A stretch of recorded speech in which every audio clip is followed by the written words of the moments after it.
मातेवा परमणे जेजू क्रिस्ताचें शुभ वर्तमान 22:5 वोळ 38 ते 42.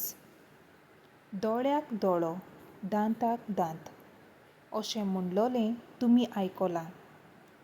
पूण हांव तुमकां सांगतां, वायट मनशांक तुमी आडायनाकात. कोण तुका उजव्या पोल्यार मारीत जाल्यार दुसरोय पोलो ताका दाखय. कोण तुजें आंगावलें व्हरूंक न्यायसोबेंत विवाद करीत जाल्यार ताका तुजो जुबोय व्हरून दी. आनी कोणूय तुका एक कोसो चलोवंक बोड करीत जाल्यार 2 कोस ताचे सांगाती चल.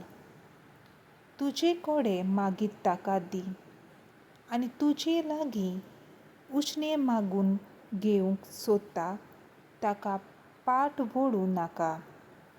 सर्वेस्पराचें उतर. देवाचो व्हड उपकार.